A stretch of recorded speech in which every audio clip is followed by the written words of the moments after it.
Ray tracing technology will be one of the biggest differences between the current generation and that of Xbox Series X. Well, not only do Xbox and Turn 10 confirm that they are working on this ray tracing technology for something like Forza Motorsport 8, but they are hinting at a massive change for the franchise, along with several different new innovations in the series. Let's get into it.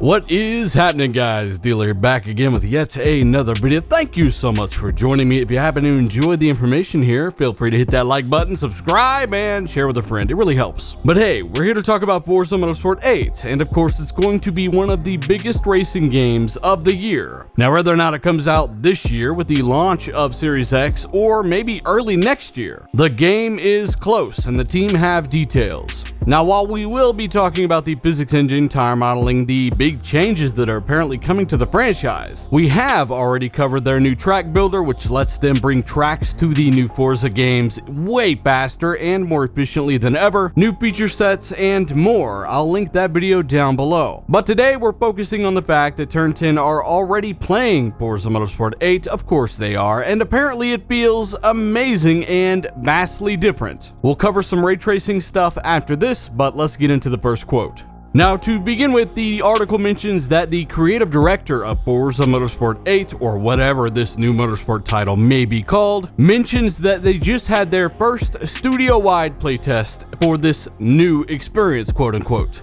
I think this is a key statement right here. New experience. If you recall, several months ago, I had hinted at on a podcast that we were hearing some really odd things about the next mainline motorsport title. I didn't go into detail then because I didn't know if it was true, but I'll put it out here now. I had heard that Motorsport was going more of a Horizon route in terms of how open it was, the ability to drive around in some kind of living world, but it wasn't exactly explained to me very well, and I was very confused about where that would leave Horizon and what they were trying to do there. For example, if I wanted to race on Suzuka, do I drive to the track physically in the game world, or do I drive to a portal? I just didn't know enough, and I still don't know if that's the route they're taking, but that's what I heard. So I thought that was a funny coincidence, that apparently this is a new experience, and I think that might be a bigger deal than some think. Let me know what you think they mean by this down below. The article says that he then started talking about the all-new tire model, pressure system, and suspension modeling. But even more interestingly is the fact that he doubles down on how vastly different this Forza Motorsport is going to be from the last one. He says, in reality, these features don't really matter in the grand scheme of things. Quote, the product and where we're going with it is so vastly different and an amazing experience, end quote. Again, every time I reread this as I'm making this video, I'm thinking, man, was that really true? Is it really going open world? It makes sense, but how do you manage the simulation aspect in going to all these different tracks? It seems like a portal system would be the only way to do that. And also, how big would this online arena be for the players to be in, right? Maybe that source was correct, but it opens so many doors and leaves so many questions. Not necessarily a bad thing, but one thing is clear.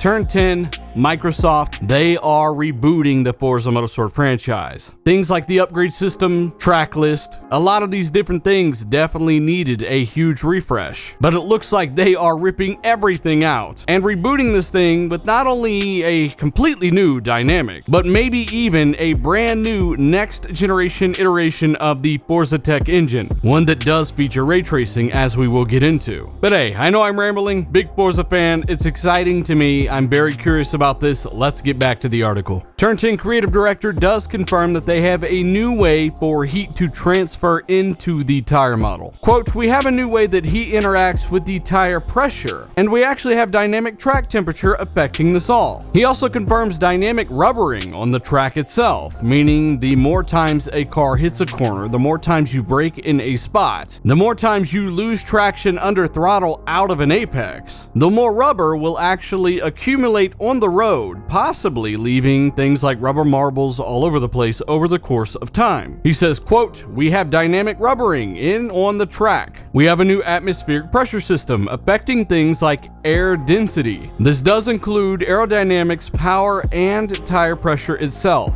Now say what you want, but all of that seems extremely impressive to me. I've never heard of a racing game affecting horsepower based on your location. Keep in mind that engines need air. The more dense that air, the better that engine breathes. The better that engine breathes, the more oxygen it can burn to produce more horsepower. There are a lot of variables that go into that. They are attempting to simulate that. Not only that, but much more. He says they have an entirely new suspension system with a new suspension modeling. And he does reassure fans that, look, this is the moment-to-moment stuff I can think of. I'm probably missing about 15 other things. Now keep in mind, these are all under-the-hood updates to the game. They've rewritten how these things work in what could be an entirely new engine, built on a physics engine that probably updates much more, with even more realistic tracking and simulation. Seems like they are doing a ton here. Seems like, again, a completely new Forza, a reboot. Keep in mind that this article released back in December of 2019. I figured I would wait for a bit more information to come out about the game because these videos take 4 to 14 hours to make.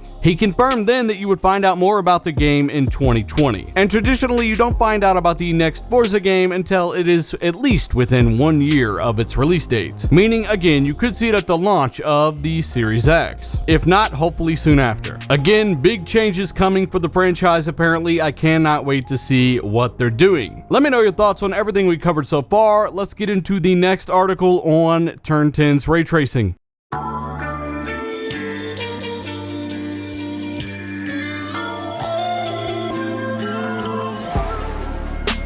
Forza Motorsport developer Turn 10 talking about ray tracing at GDC 2020. Now, I think it's obvious why they're talking about ray tracing at GDC 2020. Not only that, but they actually give a bit of detail on what their panel will cover. And by the way, if you didn't know, because we've always got new people on the channel, GDC is a conference where developers assemble and talk about developing games, new technologies, techniques, and more. They're obviously big fans of gaming, so they want to share the things that they know and learn. And apparently Turn 10 have some things they want to share. We have an official description of what they are going to be talking about at GDC thanks to Turn 10's technical director. This is official news. The article says, with the upcoming Xbox Series X having hardware-based ray tracing, many are curious as to what the next Forza installment will look like on Microsoft's next-gen console. As expected, Turn 10 have been experimenting with ray tracing techniques, and during GDC's Programming and Visual Arts session, they are going to be discussing some things. The official description of what they will be covering goes as followed. This lecture will examine Turn 10's approach to placing dynamic lighting, baking probes used in modern real-time ray tracing techniques. The description follows that up with, we explore the techniques used and what can be improved in future implementations. The use of real-time ray tracing is rapidly increasing the complexity of our worlds. This talk aims to share some of our approaches to the challenges that we faced. And they are doing all of this to help other teams, other studios improve their workflows.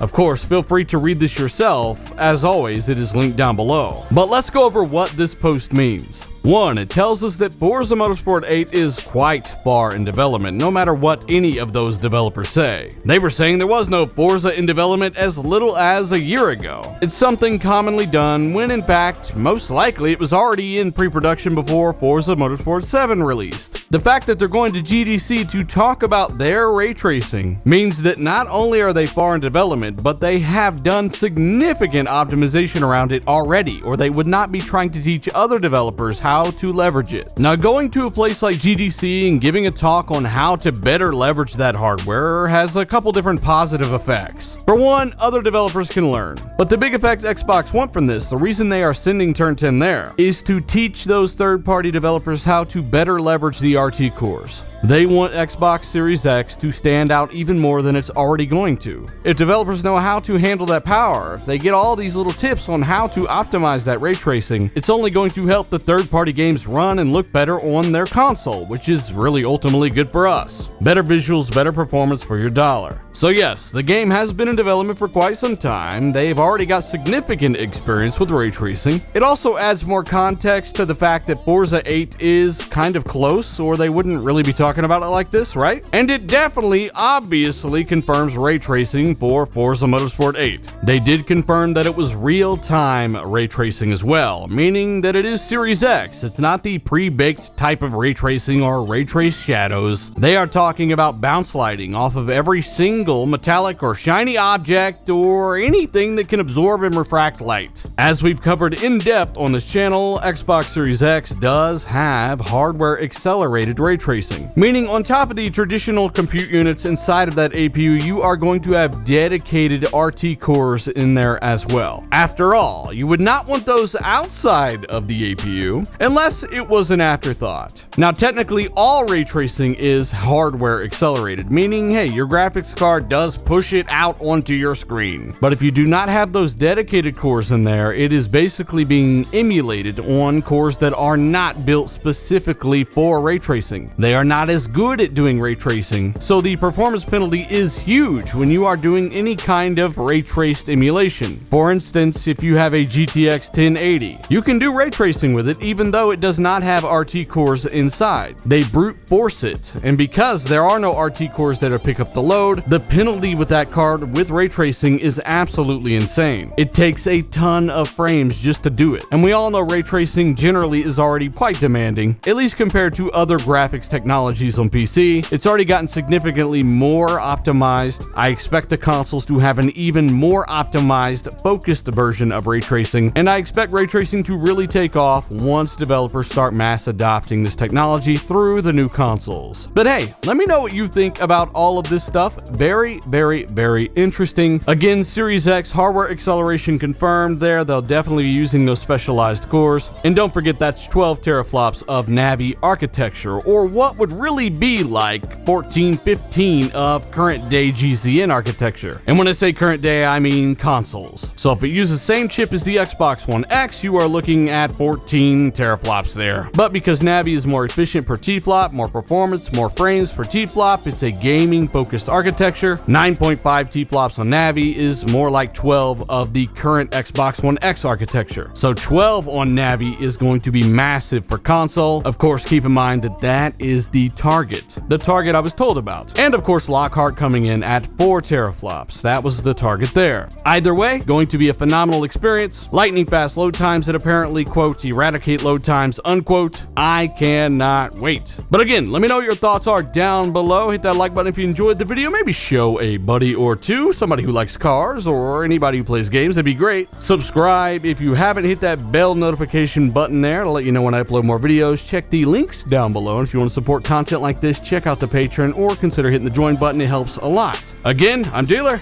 I'm gonna go die while I edit this video. You guys have a great day. I'm out.